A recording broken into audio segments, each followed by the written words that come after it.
Esta imaxe terá que agardar polo menos ata o Nadal de 2026. Meis decidiu este ano suspender a súa feira do Galo de Curral. Por unha cuestión estrictamente normativa, por así dicilo, habida conta de que durante este ano non dou tempo a alegar a situación, a legalizar a situación en canto a sanidade animal. Non recibimos un requerimento a través da Consellería e no que se indicaba que cada unha das criadoras teña que legalizar a súa situación.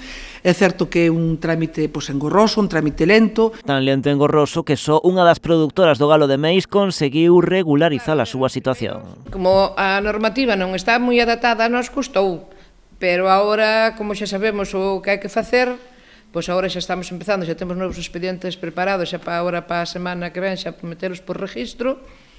Entonces agora é un poquinho máis fácil, porque xa sabes a normativa, pero temos que ir paso a paso, mandando ya a Pontevedra, e isto non, isto sí, tendes que facer aquelo, agora facedo outro. Botamos un ano así pedindo, porque eles tampouco non sabían moito como estaba a normativa para iso. Entonces levounos tempo. Agora, coa primeira experiencia xa superada, outras 4 produtoras están a preparar a súa documentación. Outras non o poden facer porque non teñen a distancia mínima entre galiñeiros. Lamentan que as inclúan na mesma normativa que as grandes granxas de polos. Porque piden 500 metros de distancia entre criadoras.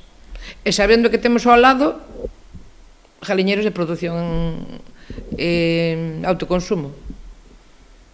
Pero as artesanales teñen que estar a 500 metros. O Concello, que lles prestou apoio en todo este proceso, agardan que todo quede resolto pro ano que ven para que a festa volva con máis forza e con todas as garantías. Aproveita a alcaldesa para animar a máis veciños a criar galos. Facer un chamamento a todas aquelas persoas do noso Concello que se queiran incorporar á crianza do galo de Corral de Meis, que poidan cumprir os requisitos que establece a normativa da Xunta de Galicia, que o fagan a través de contactando con calquera das criadoras, porque sí que é certo que o que queremos é que a feira medre, que haya máis criadoras, porque é certo que o galo de Corral de Meis xa non fai falta moito presentalo, a xente o compra porque sabe que é un bo galo. Así que se todo vai segundo agardan, a feira do Galo de Meis volverá ao 100% no Nadal de 2026.